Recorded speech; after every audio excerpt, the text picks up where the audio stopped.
Halo, Assalamualaikum warahmatullahi wabarakatuh. Kali ini kita akan mempelajari mengenai ketentuan halal dan haram. Materi hari ini merupakan bagian dari bab keempat, buku pendidikan agama Islam dan Budi Pekerti kelas 6, mengenai halal dan haram. Nah, mengenai tujuan pembelajaran hari ini, diharapkan peserta didik menjelaskan definisi, dasar hukum, sebab-sebab, serta ketentuan halal dan haram.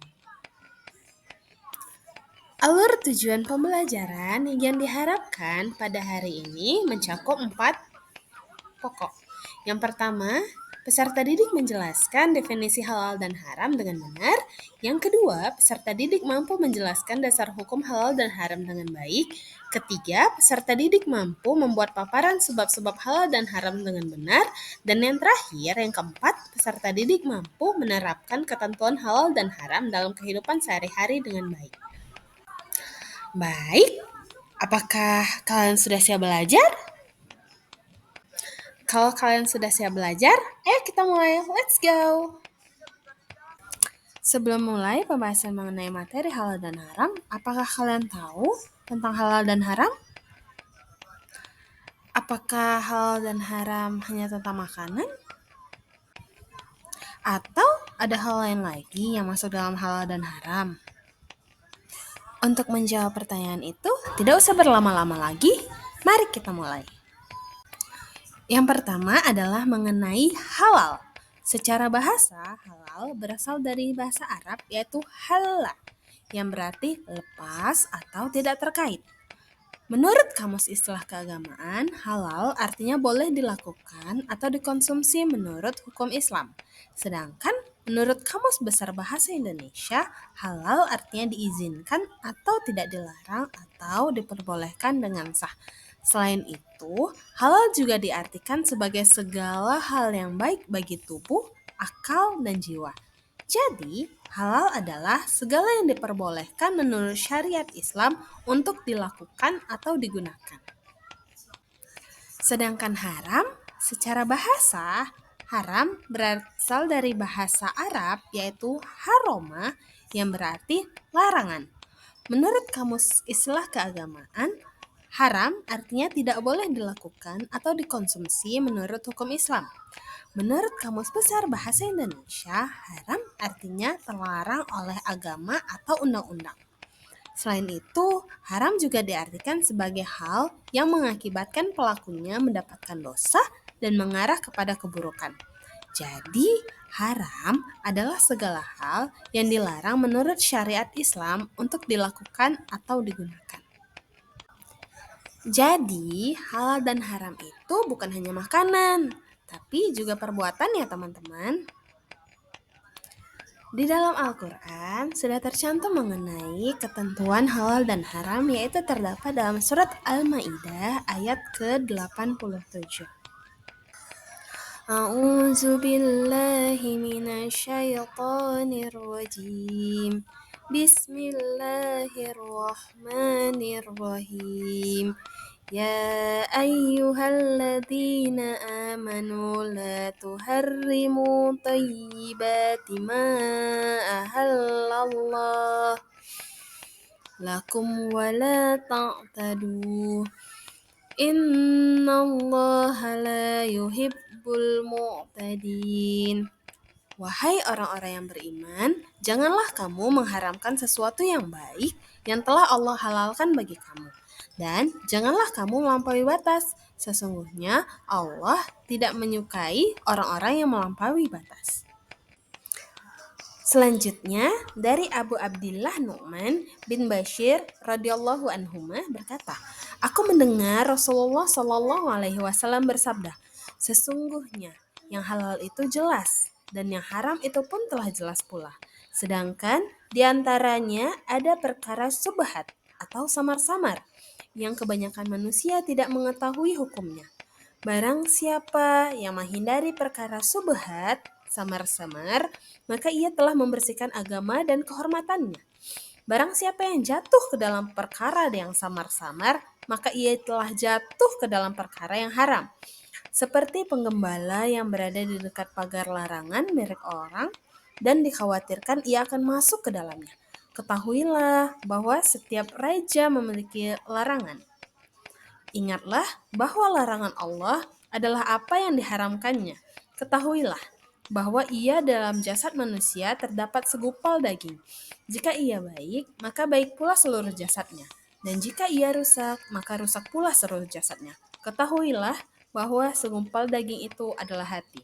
Diriwayatkan oleh Al-Bukhari dan Muslim.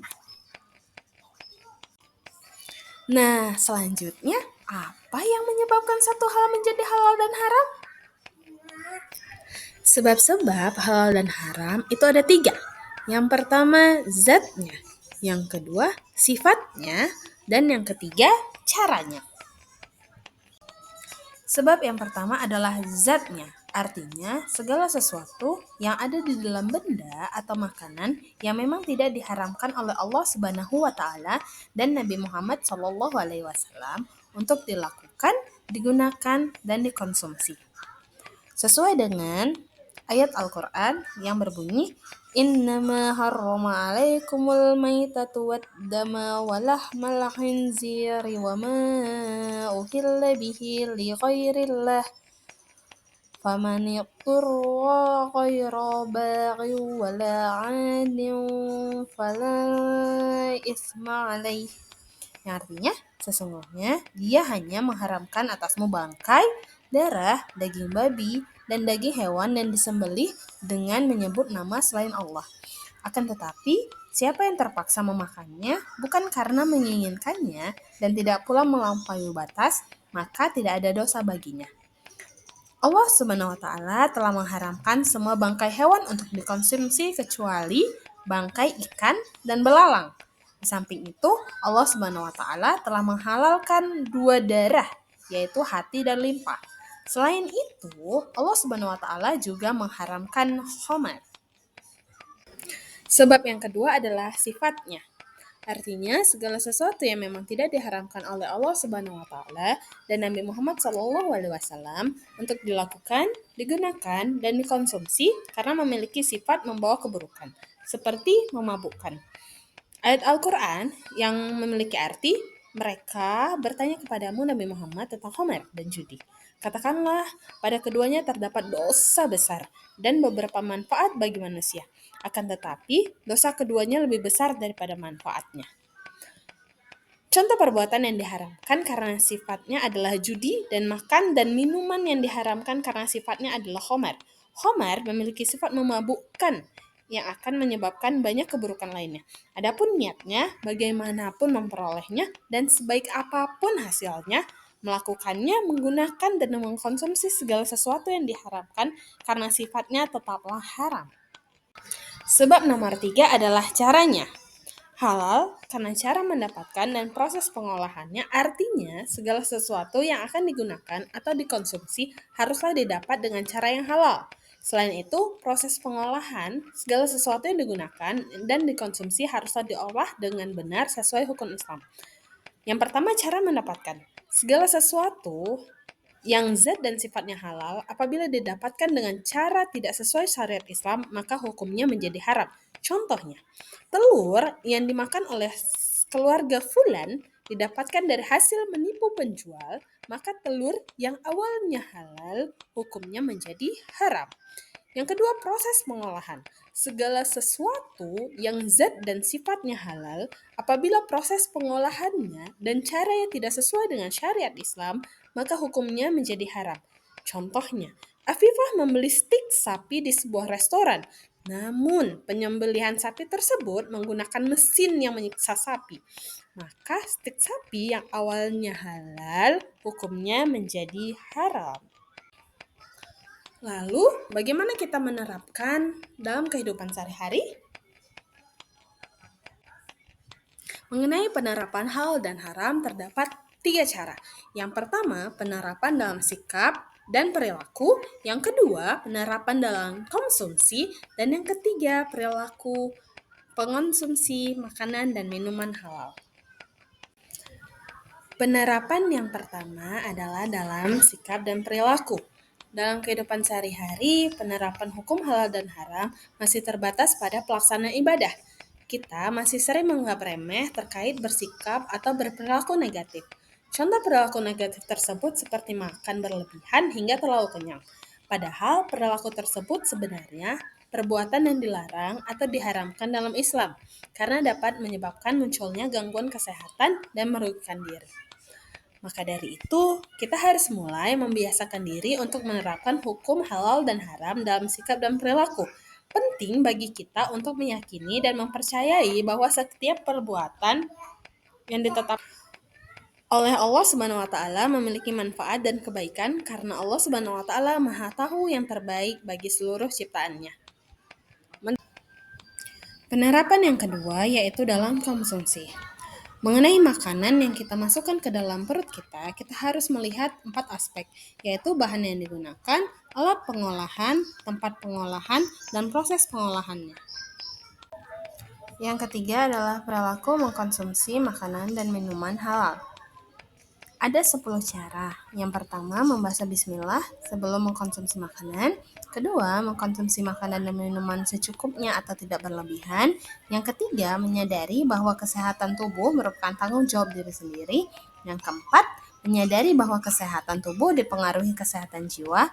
Yang kelima, memasak sendiri makanan dan minuman yang akan dikonsumsi untuk menjaga kehalalannya. Yang keenam, memilih atau membeli makanan dan minuman yang jelas kehalalannya. Yang ketujuh, menghindari makanan dan minuman yang kehalalannya masih dilakukan atau subhat. Yang kedelapan, memperhatikan gizi dari makanan dan minuman yang akan dikonsumsi. Yang kesembilan, menjauhi makanan dan minuman yang berbahaya bagi kesehatan.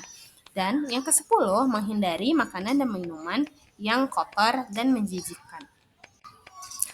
Bagaimana? Sekarang sudah paham mengenai halal dan haram? Pasti paham dong. Mungkin cukup sekian mengenai materi halal dan haram. Akhirul kalam, wabillahi taufiq wal hidayah. Wassalamualaikum warahmatullahi wabarakatuh. Sampai jumpa di materi selanjutnya. Bye-bye. Thank you.